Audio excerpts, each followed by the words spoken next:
Greetings, this is Griff Ruby with part 45 on my series Ecclesiology for Sedevacantists based on Dogmatic Theology, Volume 2, Christ Church by Msgr G. van Noort.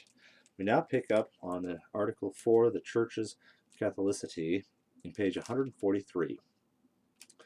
The term Catholic, kata colon equals throughout a whole, means something complete, whole, or entire. Even etymologically, then, Catholicity suggests some sort of universality. As applied to the Church, the term Catholic may take on various shades of meaning since a number of facets in its makeup fit the notion of totality or universality. For example, it may be called Catholic in reference to A. Doctrine, B. Personnel, C. Time, D. Place. The Church is Catholic in doctrine because it teaches Christ's religion in its completeness or entirety. In personnel, because it welcomes people of every sort of temperament and condition in life and erects no racial, national, or social barriers. With reference to time, because it covers the whole era from the time of Christ until the end of the world. With reference to place, because it is spread throughout the entire world. Even though the first three meanings do turn up occasionally in the writings of the Fathers, they occur far less frequently than the fourth, which is the correct usage and the best known. In the present discussion, the term will be used exclusively in that sense, the fourth being place. Okay.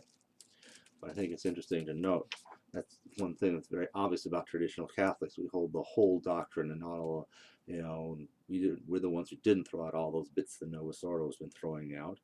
And yeah, we welcome people from all over. Of course, anyone can do that.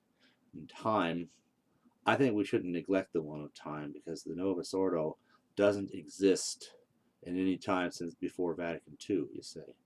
That religion did not exist then.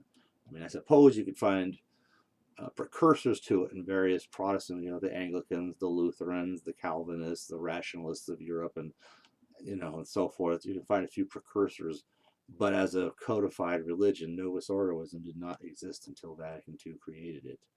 You see, so they're already not Catholic with respect to time because they don't go back any further than that. We do, you see. But you find traditional Catholics in all eras, from the apostles and Constantine and Charlemagne and all those different eras, and here we are today, the same. And I'm sure per divine promise, we will be there when the world ends. But let's get back to the one about place, which seems to be what they're going to emphasize at this point. Okay, 3. By the term Catholicity, then, is meant the diffusion of one and undivided church throughout the entire world. Notice the phrase, one and undivided church. Catholicity necessarily implies that the church in its worldwide diffusion retains the triple unity, doctrinal, social, governmental, explained earlier, see number 1 to 109. Finally, it is customary to distinguish between what is called Catholicity by right and Catholicity in fact. Catholicity by right, destined or intended to be such, means that the Church has the aptitude, right, and duty to spread throughout the world. We've done it once, we'll do it again, we have to. But meanwhile, we are still there, though, and I find that interesting too. The Church has the aptitude to spread over the whole world because there is nothing in its structural principles which bind it to one nation or a few nations rather than to any other. The Church has both the right and the duty to spread throughout the world because its founder endowed it with the power and obligation of spreading to all regions. These facts are clearly proven by Christ's words, "Go therefore and initiate all nations in discipleship." The newborn Church possessed only Catholicity by right, but that is, of course, the root and foundation for Catholicity in fact. B. Catholicity in fact. Catholicity in this sense means the actual spread of the Church throughout the world. If that diffusion actually extends to all people, it is called absolute Catholicity. If it reaches only a great number of people, it is called moral Catholicity. Okay, 2. Catholicity is an essential quality of Christ's Church. After its first beginnings, then, Christ's Church should always enjoy a morally universal and progressive diffusion until finally one day it reaches all nations. This is the genuine notion of the Catholicity God promised His Church. Each part of this notion bears explaining. We begin with the last, the eventual complete diffusion of the Church. Proposition 1. The Church must finally one day reach literally all nations. Proof. From the Messianic prophecies. And in thy seed shall all the nations of the earth be blessed. Genesis 22:18. Ask of me, and I will give you the nations for an inheritance, and the ends of the earth for your possession. Psalm 2:8. In him shall all the tribes of the earth be blessed. All the nations shall proclaim his happiness. Psalm 71:17. All the nations you have made shall come and worship you, O Lord, and glorify your name. Psalm 85:9. 2. From the words of Christ, go therefore and initiate all nations in discipleship. Matthew 28:19. This gospel of the kingdom must be preached throughout the whole world, so that all nations may have valid evidence, and then will come the end. Matthew 24:14. This, he said to them, is the gist of the scriptures. The Messiah must suffer and on the third day rise from the dead. Furthermore, in his name, the need of a change of heart and forgiveness of sins must be preached to all the nations. Luke 24:46-48. You shall be witnesses in Jerusalem and in all Judea and Samaria and even to the very ends of the earth. Acts 1:8. These texts should not be interpreted as meaning only a moral universality among some nations. There is no justification for restricting their meaning in such a fashion. Actually, reason itself urges that if a church is destined for all nations and is supported by God's help for all time, it should one day actually reach all nations. The only sensible conclusion is, then, that Christ and his church were promised an absolute universality, one which would embrace all nations. We say all nations, or what amounts to the same thing, all regions of the earth.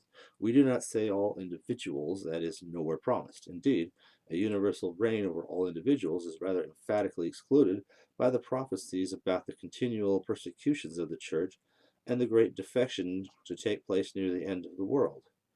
That is why Augustine observed in his own day, for all nations were promised, but not all the individual men of all nations. For otherwise, how would that other prophecy be fulfilled? You shall be hated by all nations for my name's sake, unless in all nations there would be found both those who hate and those who are hated. If it be asked, just when will the church be spread throughout all the regions of the world, we can only reply, sometime, rather close to the end of the world. This gospel of the kingdom must be preached throughout the entire world, and then will come the end. The calendar date is a secret of God's providence. Proposition 2. The church is endowed with moral Catholicity. Christ's church, after its beginnings, should always be conspicuous for its morally universal diffusion. In other words, the church should always include in its membership a vast number of men from many different nations. Proof. From the Messianic prophecies. The Messianic prophecies continually speak of the universality or diffusion of the Messianic kingdom among all peoples. Now, a quality which is described without any time limitation as an essential characteristic of the church must always belong to it in at least some degree. Since this quality could not always belong to it in an absolute degree, as would be obvious from what has already been discussed, it must belong to it in the more restricted degree. In other words, the church should be morally everywhere in any given age and throughout all ages. From the words of Christ and the testimony of St. Paul, Christ unconditionally willed his church to spread among all nations.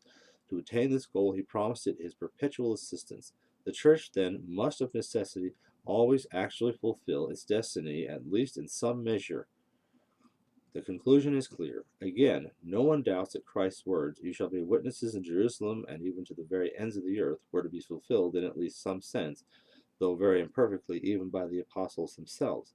As a matter of fact, the events matched the prediction. According to St. Paul's testimony, the gospel, even in his day, was being preached and bearing fruit throughout the whole world, morally speaking, that is to say. Corollary. To satisfy the requirements of moral Catholicity, in fact, a quality belonging to Christ's church perpetually unnecessary, we stated there would require a great number of men from many different nations. For Catholicity, which is directly opposed not to fewness of numbers, but to nationalism or any other sort of provincialism, strictly implies diffusion throughout various regions of the world, and consequently diffusion among different peoples. Such diffusion obviously cannot be had without a really large number of adherents. But large numbers alone do not satisfy the requirements of Catholicity. For example, if all the adherents, no matter how vast their number, were to belong to only one nation or one racial stock, that would still never constitute a church which was truly Catholic. 400 million Chinese converts would not make a Catholic church. Again, a merely successive diffusion in which the church would spread around the world in such fashion as to gather in a new people only by relinquishing its former adherents would never fulfill the requirements for the essential Catholicity of the church. Just suppose the church were to have traveled the whole world, moving from new people to new people in the fashion just described, winning the Germans on the expense of the Italians, or the Italians on the expense of the English. At no one time would it ever have been actually Catholic. Proposition 3, a morally universal diffusion, characteristic of the Church in all ages, should be a progressive expansion. Proof. The statement hardly needs proving. If the Church was designed to start from small beginnings and a short time thereafter to be quite widespread, finally was to reach literally all parts of the world. If, furthermore, the Church was destined to spread by God's help, but at the same time dependently on human resources, it follows quite naturally that its diffusion was to be effected by continuous additions. As a matter of fact, both the Messianic prophecies and Christ's own words point to such a progressive expansion. 1. From Messianic prophecies. For example, enlarge the place of thy tent, and stretch out the skin of thy tabernacles. Spare not, lengthen thy cords, and strengthen thy stakes. For thou shalt pass on to the right hand and to the left, and thy seed shall inherit the Gentiles, and shall inhabit the desolate cities. And thy Redeemer, the Holy One of Israel, shall be called the God of all earth. 2. From Christ's own words, the kingdom of heaven reminds me of a mustard seed. That is the tiniest of all seeds, but the full-grown plant is larger than any garden herb, and in fact becomes a tree, so that the birds of the air come and settle in its branches. Cut it off here.